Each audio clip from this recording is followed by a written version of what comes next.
In this video, I will be comparing 4 of Sony's entry-level full-frame mirrorless cameras. So if you are interested in possibly upgrading to Sony full-frame mirrorless, or you're just simply curious, this video should help you out. This video is sponsored by Wirestock, a simple way to make money with your content. Before I compare these cameras, I thought it might be helpful to visualize where these cameras are in Sony's lineup, because it can get pretty confusing. Now, while all Sony full-frame mirrorless cameras can do both photo and video, some are better at one or the other. Sony indicates photo-geared cameras with the letter R, which stands for resolution. So in the photo category, we have the A7R, we have the R2, the R3, and the R4. Now I'm writing the numbers, but you can do that in Roman numerals as well. All of these cameras have very high megapixel count sensors, so you can take a photo and print it on a billboard with great detail.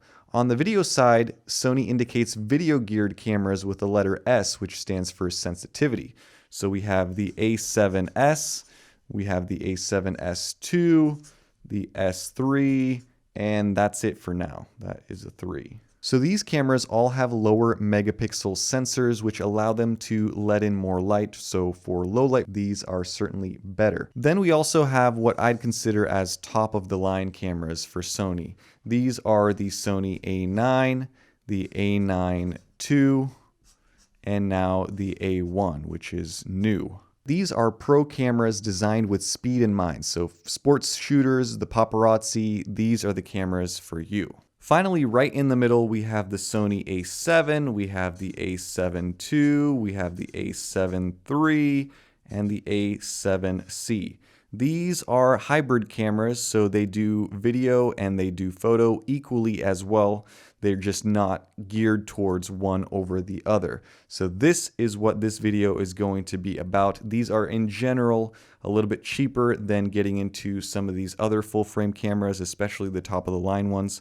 So let's jump into this comparison. Here are all of the cameras in order of release. We have the Sony A7, the Sony A7II, the A7 III, and the newest A7C. I'll start by going through some of the similarities between these cameras, and then we'll dive into the differences. All 4 of these cameras have 24.3 megapixel full frame sensors, although they are updated in subsequent models that I'll get into in a moment. All 4 of these cameras have basically the same ports: microphone jacks, headphone jacks, multi-port, and HDMI ports. All 4 of these cameras have the exact same Sony E-mount lens mount, so you can use the exact same lens on the Sony A7 as you can on the newest Sony A7C. Let's start by talking about the first camera in this group, and that is the original Sony A7. This camera was announced in October of 2013, and at the time Sony boasts it was the world's smallest full-frame interchangeable lens camera model. Again, it had a 24.3 megapixel full-frame sensor, a Bion Z-X processor, an XGA OLED viewfinder, which was pretty revolutionary at the time. It had 2.4 million dots of resolution. This camera recorded at 1080p at 60 frames per second in the great AVC HD recording format. Its body was made out of a magnesium alloy that made it lightweight, and also this camera was dust and moisture resistant. It featured a fast hybrid autofocus system with 117 points of phase detection autofocus points and 25 contrast detection autofocus points. You could shoot this camera at up to 5 frames per second. The original Sony A7 does look retro now as you compare it to newer camera bodies from Sony. The grip on this camera is definitely a lot more shallow than what you get with newer models.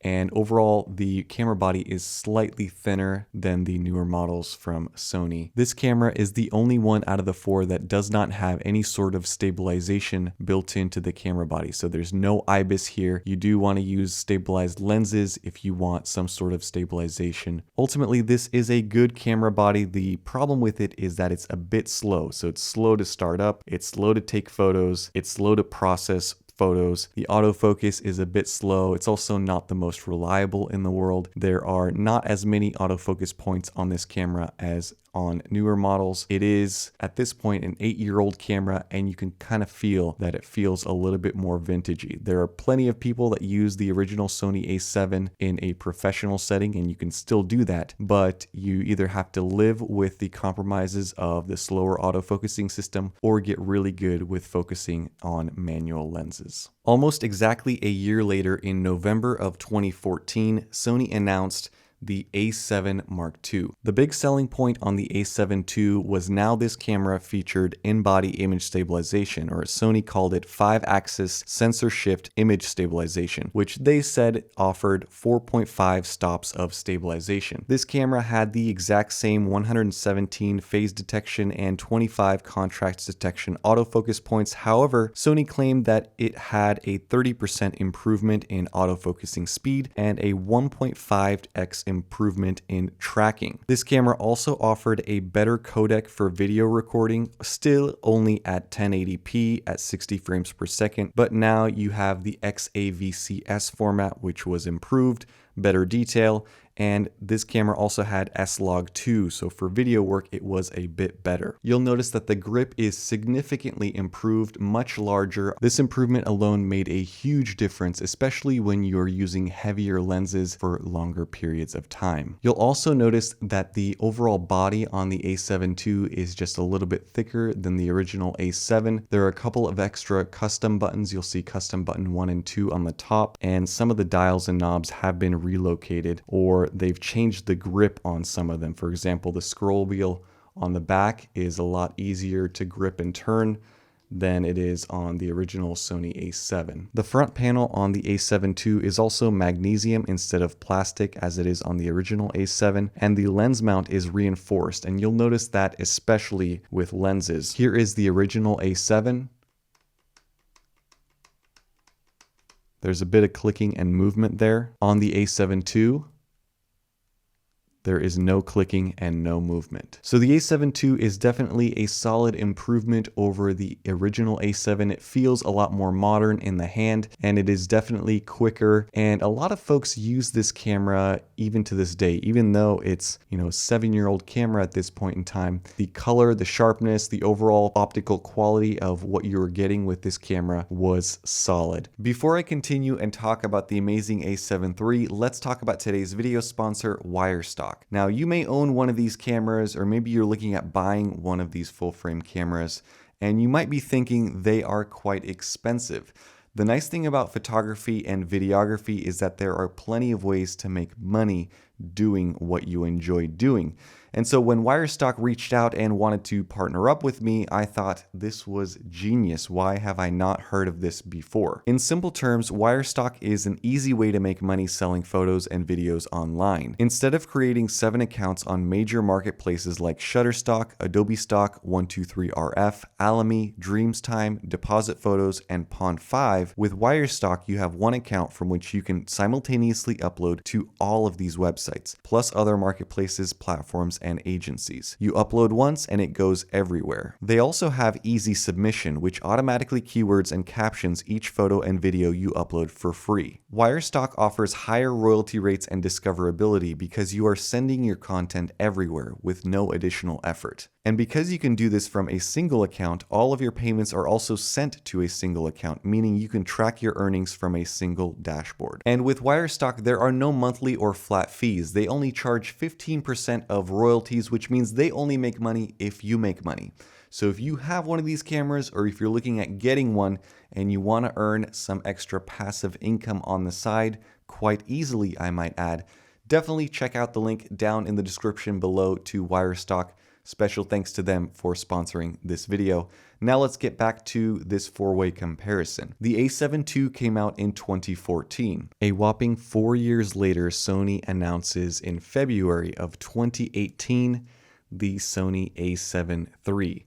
And this camera was basically an affordable Sony A9, which was at that point in time their top of the line full frame mirrorless camera. This camera featured a BSI sensor, or a backside illumination sensor, which allows more light to be collected at the pixel level. It results in less noise and up to 1 stop of better performance. The A7 III also introduced a brand new larger Z battery into this lineup, which offered 2.2 times improvement in overall images that you could take on a single charge, which was massive. When you compare it side by side with the older battery, you can see just how much larger it is, and it was a lot more convenient to carry one of these around that would last you almost a full day versus carrying 3 or 4 of these around. The A7 III also introduced a joystick controller on the back of the camera that wasn't there on the A7 II. So starting with the performance, this camera offered IAF, so eye autofocus. It tracked twice as fast as the A7 II. This camera featured 693 phase detection autofocus points and 425 contrast detection autofocus points that combined covered 93% of the frame. It also had a new front-end LSI preprocessor, which improved speeds on this camera by 1.8 times, which meant that this camera now shot at 10 frames per second continuously. With continuous shooting, you also got a huge buffer of 177 JPEGs in a row, all with autofocus and exposure in between each shot, which is very impressive. This camera is also the first one out of the lineup to offer 4K video recording. Now, the great thing about the 4K on the A7 III is that it oversampled. It took a full frame readout, so 6K image oversampled into a 4K video file at 24 frames per second. It also did 4K video at 30 frames per second, but from 5K oversampled, which resulted in a 1.2x crop. This camera also offered S-Log2, S-Log3, and the newest HLG color profile, so for video work, this was a massive improvement. It also offered a more comfortable grip. It's not much of a difference over the A7 II, but it is slightly more comfortable for your smaller fingers. The A7 III also had better weather sealing. It was dust and moisture resistant like the previous models, but it was improved. It had a revised menu system that was slightly easier to navigate, and it featured a My menu, which allowed you to customize the menus a little bit. The screen on the back of the A7 III is also touchscreen, which you can't use to navigate through the menu system, but you can use the touchscreen for focusing, and so that was a first in this lineup. There also was a slight change to the viewfinder. While the resolution remained the same from the A7 II to the A7 III, the viewfinder on the A7 III was at 0.78x magnification versus 0.71 magnification on the previous models. So you get a larger image when you're looking through this viewfinder. The A7 III also did feature IBIS or in-body image stabilization, and from what I read, it is improved over the A7 II. Sony claims you get 5 stops of shutter advantage with the IBIS on the A7 III. In addition to that, you got silent shooting, which was introduced on this camera, which is great if you are in a place like a museum, in a church somewhere, and you don't want that shutter noise. The A7 III is the first camera in the lineup to offer dual card slots, and that's why so many professionals bought this camera and started using it.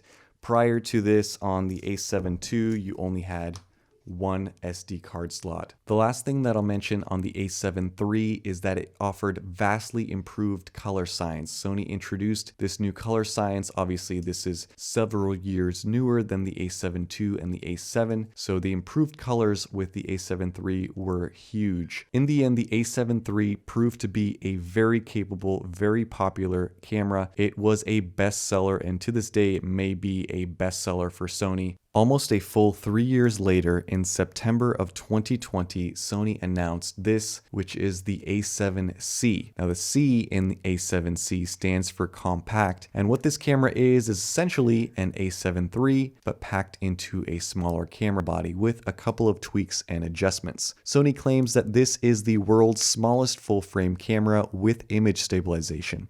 That's right, this has in-body image stabilization, just like what you get with the A7 III. However, this camera body is significantly smaller than the A7 III, and it is 22% lighter. Now, up to this point in this video, each one of these cameras was an update over the predecessor and an upgrade over the predecessor. The A7C is the first camera in the lineup that you can argue is not necessarily an upgrade, but in many ways is worse than the A7 III. One of those ways is the viewfinder. It's in the corner. It's much, much smaller than the viewfinder that you get on the A7 III. In fact, the magnification on the A7C's viewfinder is 0.59x versus the 0.78x that you get on the A7 III. The magnification on this camera, a full frame Sony mirrorless camera, is actually worse than what you got with Sony's APS-C line, which is just bizarre. This camera offers real-time eye AF, so eye autofocus for both humans and animals. I would say that the autofocus performance is on par with what you get with the A7 III, but it's slightly improved. But you probably won't notice it in the real world. I'd say in terms of autofocus performance, there was a significant jump from the A7 to the A7 II, a huge jump from the A7 II to the A7 III, and a small improvement from the A7 III to the A7C. The A7C has a new shutter unit, which may be more reliable than the previous versions. However, it is slower than all three of the other cameras here, at 1/4000th of a second at its maximum versus 1/8000th of a second for all of the other cameras here. Another difference with the A7C is it offered a fully articulating screen. Many people were asking Sony for this. So now the screen flips out and it rotates like this, and you can fold it back, versus the older screen on the A7 III and the previous models that simply flipped up and out. There was no selfie mode possible with the older cameras. Now there are some improvements here. The A7C has no video record limit, so that means you can record for hours and hours without stopping. The record limit on the previous models was 30 minutes, so you had to stop and restart your recording after 30 minutes.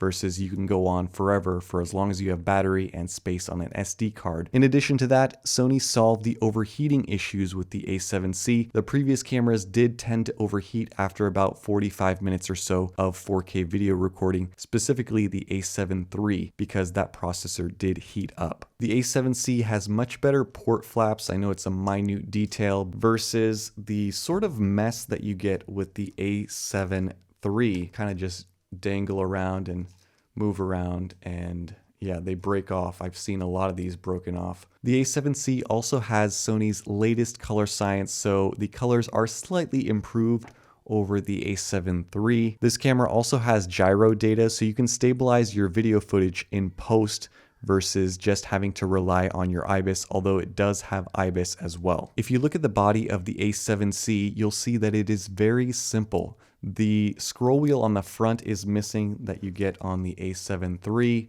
and you're missing a whole bunch of custom buttons. Sony relocated the record button to the top of the camera, thereby making it easier to press record when you are using it in selfie mode, but they removed a ton of functionality buttons on the top. You'll see that it's very simplified, and in some ways it's a good thing, but in some ways it's also not a good thing because you are missing the convenience of having extra scroll wheels and buttons to quickly access your settings. The last thing that I'll mention about the Sony A7C is that it only has one SD card slot. So you're moving from 2 back down to 1. And it's interesting that Sony made that decision. So for professional work, if you're shooting weddings, this is probably not the best camera in the world to have, because if that SD card does corrupt, then you will be missing all of your footage, which is not a fun time at all. The prices I'm seeing right now for these cameras, you can get the A7 for around $500 still. The A7 II is up to about $800 or so. The A7 III right now is around $1,500 on the used market. The A7C is new for $1,800, but you can find it used like I did for $1,400. So there are some bargains out on the A7C as well. So there's a big price difference between the A7 II and the A7 III, but that's because this is a big jump in performance, features, autofocus, etc. between those two cameras. If you can swing it, I would highly recommend trying to get your hands on either one of these two cameras. For photography and for professional work, the A7 III is by far the best camera here. However, if you are okay with the smaller viewfinder, you're okay with having a single card slot, and you want some of the smaller improvements in a smaller body, the A7C is an excellent option.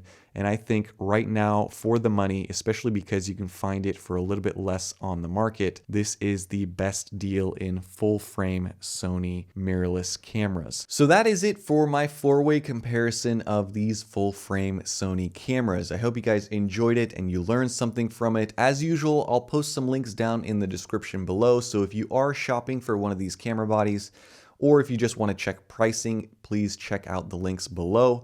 And let me know down in the comments what you guys think is the best bang for buck. What is the value play here with Sony full frame? I'm curious what your thoughts are. If you like this video, please hit that like button. It helps me out a little bit. Anyway, I will see you guys in the next video. Thanks so much for all of your support. Have a nice day. Bye-bye.